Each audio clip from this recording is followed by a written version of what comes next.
Sameness is one of the fastest ways to lower team performance. When you apply the same expectations to everyone, you don't create balance, you create stagnation. So some people get overmanaged, some people get undermanaged, and the overall standard quality drops. Creative agencies don't struggle because their teams lack talent. They struggle because leadership fails to differentiate. Capability and commitment are not evenly distributed, but leadership attention often is. So in this video, I'll show you how high-performing creative teams are actually built and why managing everyone the same is actually what keeps your agency average. So it's actually a failure of leadership to treat everyone the same, and fairness and sameness is actually not the same thing. So the reality is that when you treat everyone the same, high performers end up feeling constrained, low performers end up feeling protected, development stagnates, and frustration builds quietly across the entire team. And so here's what it ends up doing to the agency. A number of small people carry the creative output. Deadweight hides behind this kind of team culture, and the founder becomes the performance equalizer. So high performance leadership really requires you to actually treat people differently in order to be able to support them of where they are. So differentiation here in the way that you show up as a leader is actually vital to allowing for you to do so. And fairness is still important. Sameness is the problem. And so here's how I want you to be thinking about it. And the dimensions that I want you to be considering is capability and commitment. And how do you actually think about this matrix of people? So capability is skill, judgment, creative quality, execution, and then commitment is the ownership that they actually have over it, the motivation that they have, the engagement and energy that they show up to every single day. So I want you to be able to pivot these really on two axes so that you're able to understand four distinct profiles. Each of them requires a different version of leadership response and a different version of leadership from you, the owner, or from their manager. So quadrant run. Low capability, low commitment. So here's what happens. They're missing deadlines. They require repeated direction. They show minimal initiative, and they frankly just create emotional drag across the team.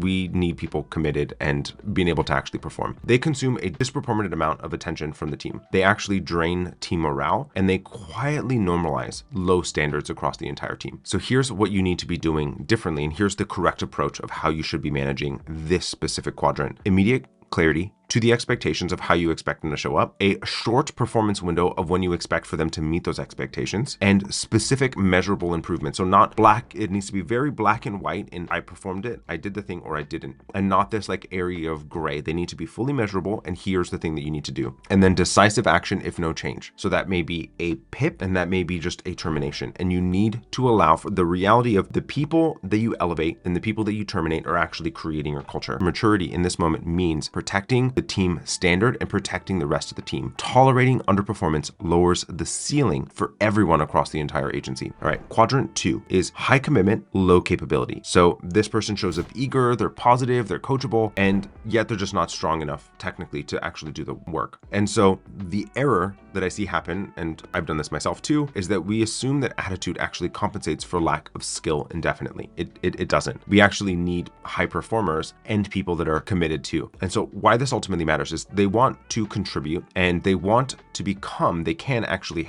become strong A players, but unmanaged, they are going to actually create a lot of frustration and problems. And so they require a lot of personal development and a lot of time and attention to do so. And if you don't have the time to actually pour into them, it's not going to work out for them or for you. And so here's the correct approach, assuming that you are able to invest appropriately. Structured skill building plan of here's exactly what you're going to be focusing on, and here's exactly how we're going to structure your development. That clear capability milestones of here's when we expect you to be able to do this specific thing. Define timelines for growth in order for you to allow for that to actually happen, and then regular coaching or feedback for this particular individual. So like I said, this actually does take an incredible amount of investment in this specific individual to allow for them to perform to the degree that you want to. And commitment cannot be trained. Capability often can be. And so that's an incredible distinction, is that commitment is a very difficult thing for you to be able to bring in, but capability, you can help bridge the gap. And this is where you can invest, but with meaningful structure. Then we have high capability, low commitment. So this is the person that is technically strong, cynical, disengaged, they do the absolute minimum, and frankly, they're a potential flight risk. So the reality of the world is that you end up ignoring them because they deliver. They are not problematic. They're the least squeaky wheel. These people influence culture heavily. Their disengagement will spread across the entire organization. And their exit actually creates for major instability because they are the performer. They're the ones that you've relied upon. They're the ones that has been the easy person that's always been there. So they have slowly created for greater disengagement across the entirety of the team. So the correct way that you want to manage this particular person is that you want to have a direct conversation about their ownership over things. And you want to look at how do you actually increase the amount of responsibility that they have and allow for them to accept that ownership, that commitment to it. And you want to challenge them and not just provide them with comfort. That trying to provide them with comfort actually doesn't do anything for them. And you do want to also create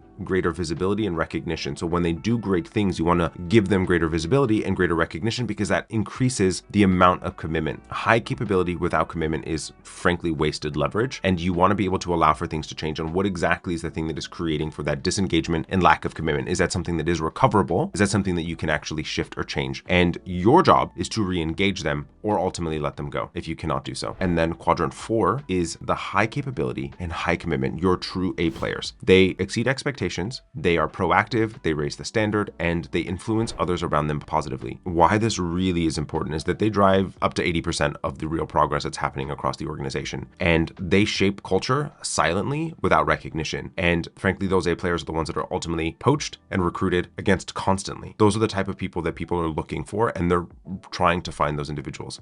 How you want to approach this specific individual is you want to increase the amount of autonomy that this person has. You want to give them authority over decision-making power. You want to allow for this person to actually influence more of the organization. You want that allows for them to elevate their responsibility, elevate their commitment, and you want to be able to strengthen, involve them more in their strategic decisions. If you involve them more in strategic decisions, you're going to strengthen their commitment and strengthen the resolve in that future world. The more that they actually see themselves in the direction that the business is headed, the more impactful they are going to feel, the more commitment you are going to cement. You do want to recognize them consistently because those are the people that you want to elevate. This is the type of person that we want to emulate. And so we're showing the rest of the team that here's the archetype of the person that we're looking for. Here's the archetype of the person that you want to look like. And here's the person that we should be recognizing. That allows for us to start to develop meaningful leadership capacity, because these are the individuals that are going to free up leadership and potentially even become leaders of the organization in the future. Here's the thing, high performers will leave when stagnation begins. And so you need to be consistently feeding these A players with things that they can ultimately do, because they are going to be the ones that are going to truly help develop your organization. You are going to end up creating a world if you treat everyone the same. And again, you want to treat people fair, but you don't want to treat them all the same. And the result is that you're going to end up having averages dominating across your agency. Excellence feels so far away from possibility, and leadership,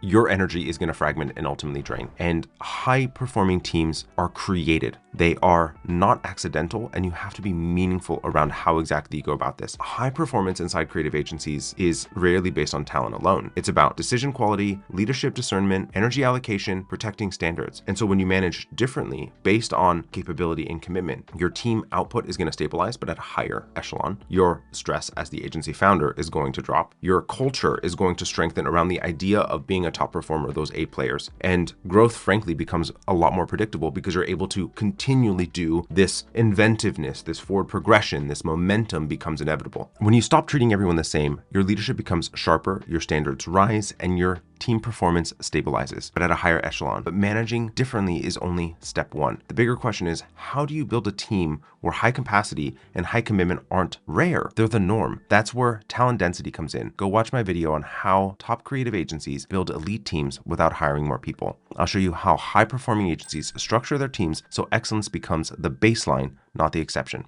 I'll see you there.